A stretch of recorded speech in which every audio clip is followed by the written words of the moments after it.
The prairie went quiet just long enough for men to hear their own breathing. The sun sat low over the tall grass and the oak motte at the edge of the Buffalo Bayou, its light turning every blade into a thin yellow knife. From behind the trees, the two iron guns the men called the Twin Sisters creaked into position, axles groaning. General Sam Houston sat his horse with his bad ankle strapped tight in his boot, hat brim pulled low, watching the Mexican camp beyond the rise. Canvas tents sagged in the afternoon heat.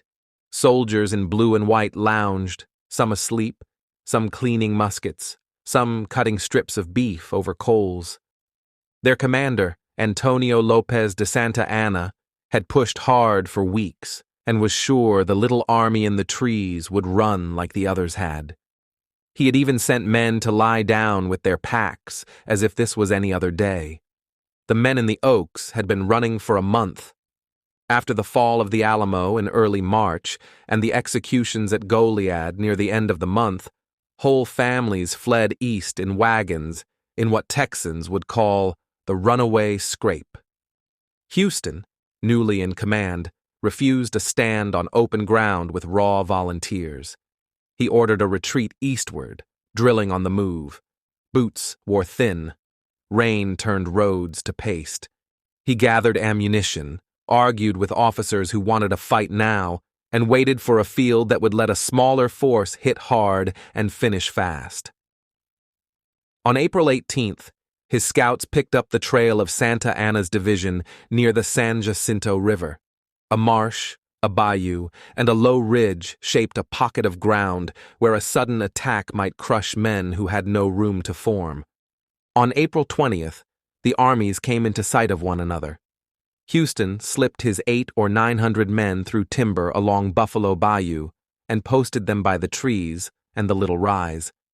Mexican skirmishers pushed up, and a running exchange began. A young horseman named Mirabeau B. Lamar distinguished himself in a wild cavalry dash to rescue a wounded comrade. Before nightfall, Houston promoted him on the spot.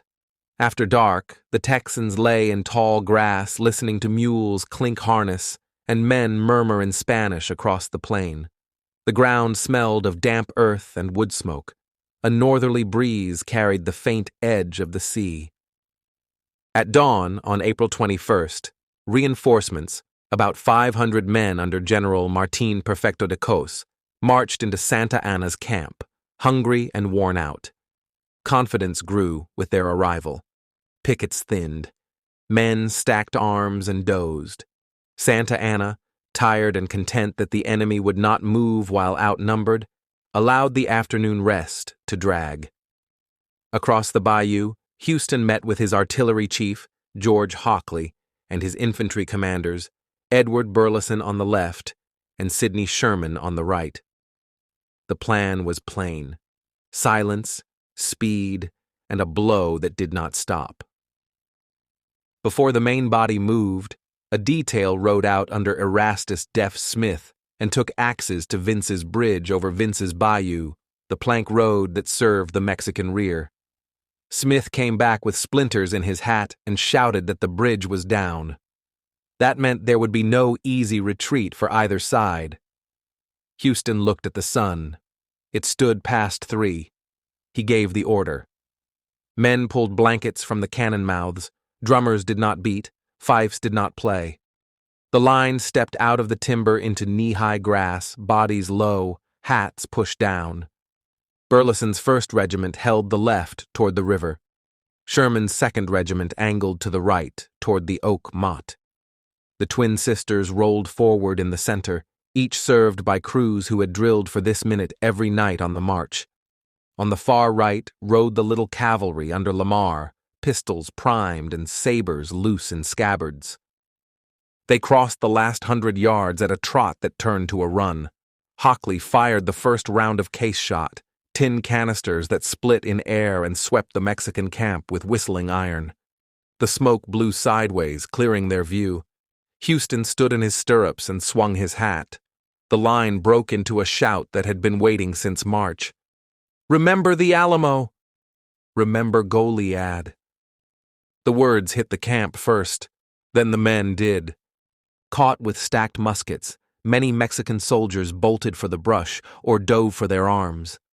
Officers tried to form a square by the ridge, but the volley that might have steadied them never came in a single piece. It came in pockets, ragged and late, and the Texans were already among the tents. Sherman's right wing surged around the oak grove and smashed the flank. Burleson's men poured in from the left, firing at close range and clubbing at bayonets. Lamar's horsemen slashed through the rear and scattered a company just as it tried to fix onto higher ground. The twin sisters, hauled by hand, fired again and again, the recoil shoving the guns back into churned grass as crews sponged and rammed. The fight lasted the span of a short church sermon. 18 minutes saw the Mexican line collapse into flight toward the marsh and the river. Houston's horse took a bullet, and Houston himself caught a musket ball that crushed bones in his ankle. He kept the saddle until the field was secure, and then had himself carried. He ordered the pursuit to stop, then allowed it to go a little farther as men flushed pockets of resistance in the reeds and dragged scattered prisoners back to the oak motte. The ground smelled of spilled powder and trampled onions from a nearby patch. At the bayou, men found the bodies of those who had stepped into water and sunk into soft mud. Others stood shaking and waited for a guard rather than risk a run over open ground with the bridge gone. When the smoke settled, the numbers told the scale. The Mexican army left more than 600 dead on the field and surrendered or lost hundreds more, including officers, stores, and the camp. 9 Texans were killed outright and about 30 wounded. Within the hour, captured band musicians played a sour victory tune while surgeons set bones in the shade and women who had followed the army handed out water from tin cups. Men who had marched on raw cornmeal for days ate hot meat from enemy kettles and felt it settle in their stomachs like iron. Santa Anna escaped in the confusion, shedding his uniform and fleeing toward the marsh in a private's shirt and trousers. Night fell on a field lit by small fires where belongings were sorted and prisoners counted.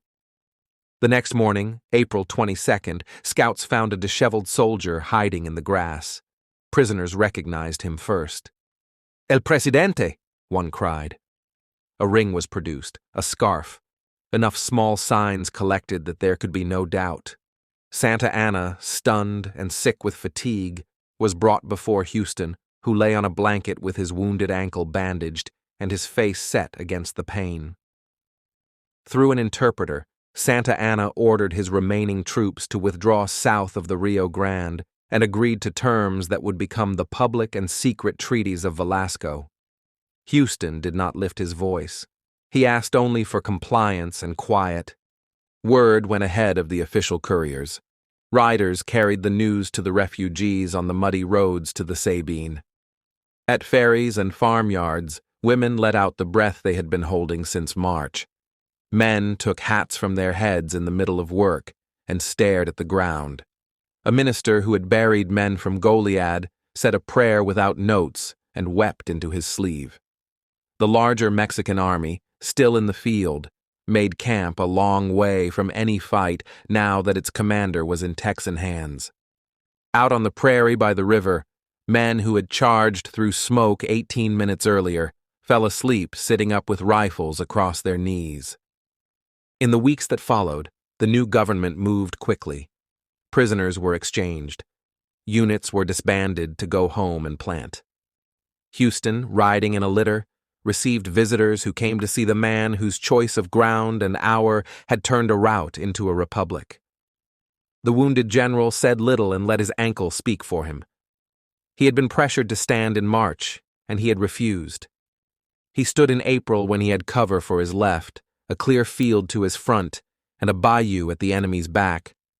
His men could sense all of that without seeing the map.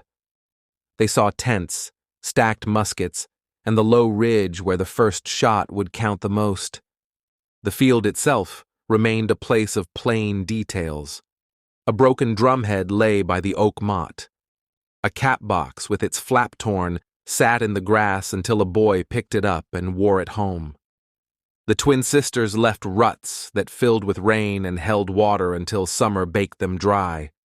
Families came with little baskets and looked out over the bayou, pointing as fathers explained where the line had started, where the shout went up, and where the enemy ran. One old man returned to stand at the exact spot where he remembered taking his last step before the charge, and then he walked the same distance again and stopped where he believed the ball that hit his general had come from. He showed the place with his boot and said nothing. Texas had changed in less than half an hour. With Santa Anna's capitulation and the twin documents signed at Velasco in May, the fighting here ended.